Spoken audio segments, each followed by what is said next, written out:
Welcome to Boots on the Ground, your go-to podcast for all things retail and real estate. I'm your host, Ryder Richards, and today we're diving into the confounding world of commercial real estate vocabulary. Joining me is Lacy Beasley, president of Retail Strategies, who will help us to decode the jargon and provide insights into terms that can either make or break a deal. Whether you're a seasoned pro or a newbie like me, this episode is packed with valuable information to help you navigate the complex landscape of commercial real estate.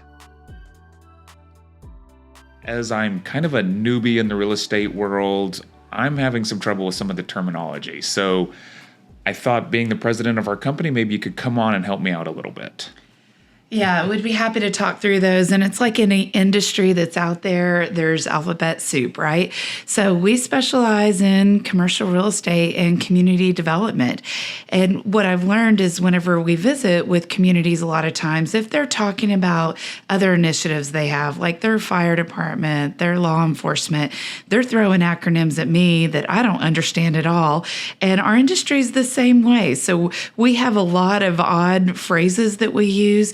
And what I've learned from our team here, and by being in this space for about 20 years, is that it applies immediate credibility in a conversation if you can weave in the right deal terms and the right language. And so our whole team at Retail Strategies, they know this language pretty well. And there's some that are pretty funny, quite frankly, once you start boiling them down. And then some are a little more complicated. Okay.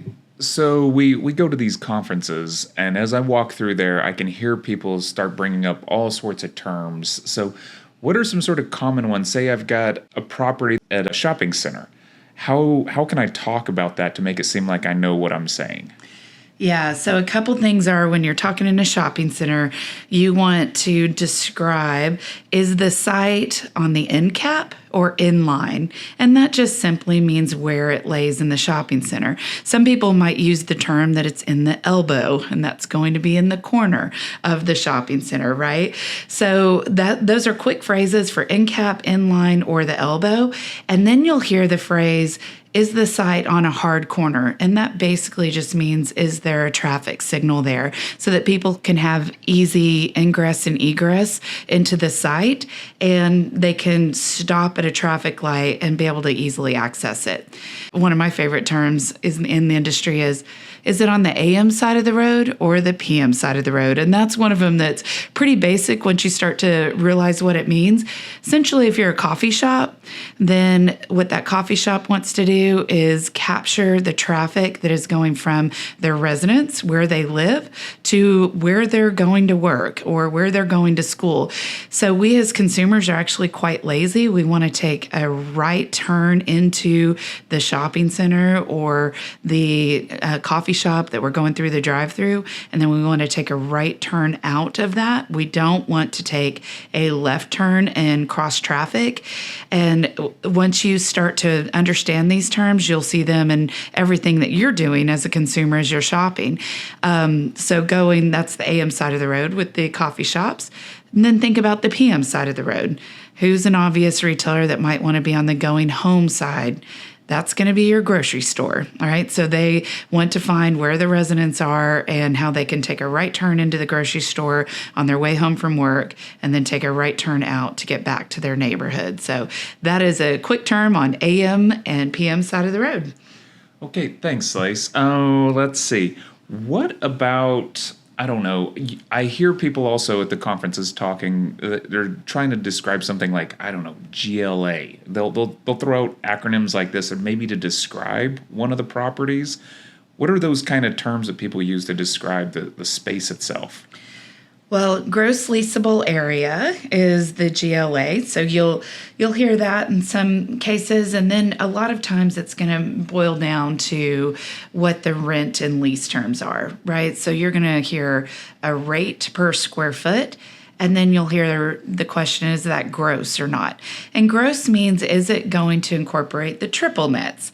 Triple nets are taxes, insurance, and CAM. So to add another acronym in, CAM is Common Area Maintenance. So you can negotiate the rent in a lot of cases, but typically your triple nets don't have as much wiggle room in the negotiation because those are set with insurance, taxes, and the common area maintenance. What if I want to talk about the use of the property? Like, I hear terms like QSR. Can you describe to me what makes up a QSR, what that is? Yeah, QSR is used a lot in our industry, and that simply is a fast food restaurant, but the acronym stands for quick service restaurant. So we find that a lot as well. And some of the communities I visit with will say, I need a nice sit-down eatery. Well, that could be a lot of different things, but in our industry, they're typically broken down into a fine dining restaurant. It's going to be a casual dining, a fast casual, QSR, or beverage. So when you're talking about an eatery, then let's really break that down, what style it is. So fine dining, typically a duration is going to be an hour and a half, 2 hours. Think about your nice steakhouse. You're going to have casual dining, which is where you come in and you have table service. You're typically going to leave a tip and you're there for about an hour. You're going to have fast casual, which think about that more almost diner style, where you walk up and you get your food and then you seat yourself and there's no table service. Typically duration there is around, can be anywhere from 20 minutes to 45 minutes, and that's a bit lower price point ticket item. And typically fast casual are not going to serve alcohol. Sometimes they will with beer, but typically not, where those other concepts will. And then we're going to go into QSR, quick service restaurants. So this is a drive-through. This is a super quick duration, 10 minutes or less in most cases. And then you get into beverage, and beverage is going to be things like smoothies, coffee, just wine only. So that's really the breakdown you're going to see in the restaurant space. All right, cool. Well, let's see. I've also heard a couple other terms, and I'm going to throw them all out here and just let you put them together for me. I hear people talking about REITs. I hear things like TI. We've already talked about being an end cap, but I've also heard of cap rate. There's lots of hats in this business, I guess. Yeah, that's absolutely right. So TI is going to be your tenant improvement allowance. So a lot of landlords with new construction will deliver the box to the tenant as a plain vanilla shell, and then the tenant will ask for TI. And essentially, if it's a retailer that has locations all over the country, they have a standard prototype and design standards that they want to build out for. And so they will ask the landlord to give them those funds, and then they will build it out to their own design standards. So that's, furniture, fixtures, and equipment are another thing. You'll hear FF&E that can be negotiated in the lease. A REIT is a real estate investment trust. And this essentially means that owners will invest in this trust and they will be able to take profits off of the interest from the investment in the real estate. So that's going to be a REIT. Let's see, what was the other one you brought up? Do REITs own shopping centers? What is the real estate investment that they invest in? So, yes, the investors will come in and they'll basically purchase certificates of ownership in the trust. And then the REIT will go purchase real estate, and then they will give distributions from the profits of that back to the investors. And the great thing about this is it's not subject to corporate tax income, so long as it complies with the tax requirements of the REIT. So it's a great way for shareholders of the REIT to invest without some of the tax penalties they might see from other investments. So the other one I was asking about was a cap rate. What is a cap rate? Cap rates are really important, and it's essentially a metric that the investors can look at a shopping center to see what the return can be. So it's going to be calculated by dividing the property's NOI, which is another acronym we use, net operating income, by its asset value. And it's typically an assessment of the yield of the property over 1 year. So the lower the cap rate, the less risky the investors look at the property and the better it is for that reason. So low cap rates are good, and the higher the cap rate, the more risk there is and the more volatile it could potentially be for the investors. And that's what you're looking for. So cap rates can vary quite a bit because if you think about exit strategy, everything you do in this industry is about, well, a lot of the money is made on buying and selling. And cap rate is the metric for looking for buying and selling in that valuation. So critical driver of our entire industry is around this. And so, for instance, in a smaller market, maybe you have a shopping center, and that shopping center might have a higher cap rate because it's a less populous area, and there's a risk you might not be able to backfill that vacancy as quickly. So that would make your cap rate go up.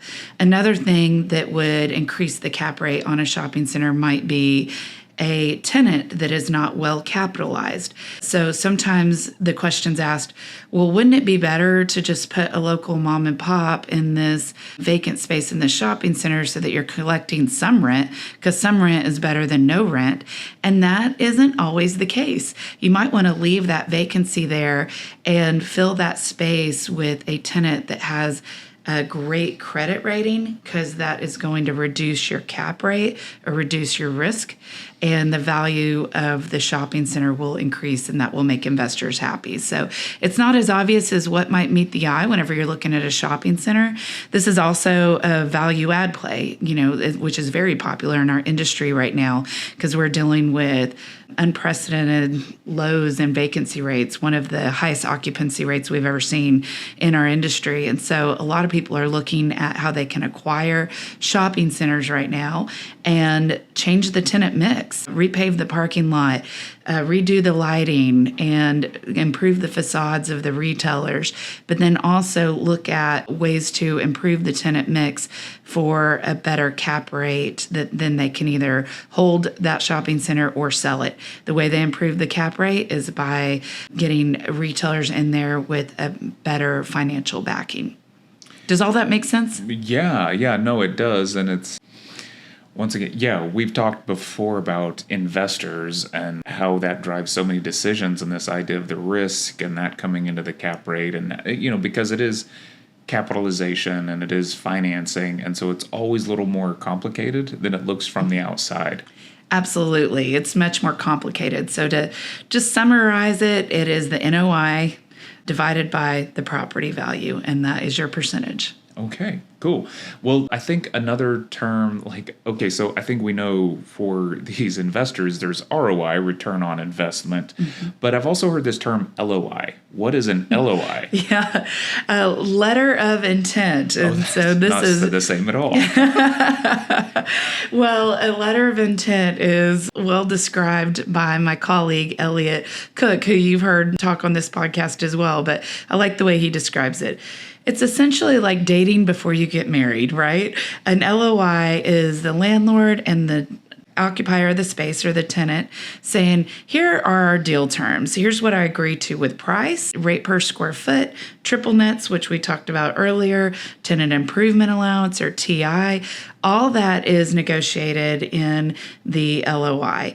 Lease terms. So typically what you might start with a 5-year term and then have 4 options to renew that lease term at maybe 5 years each, right? So you're going to look at the terms, and basically this is a way to get the deal moving forward before you involve the attorneys, because we all know the attorneys are going to bog it down, and that's going to be at the lease stage, which comes afterwards. So in the process, the LOI is first, then it gets approved in the REC, which is a real estate committee, another acronym. Okay, it'll get approved by REC, and then it will go to the attorneys for the lease.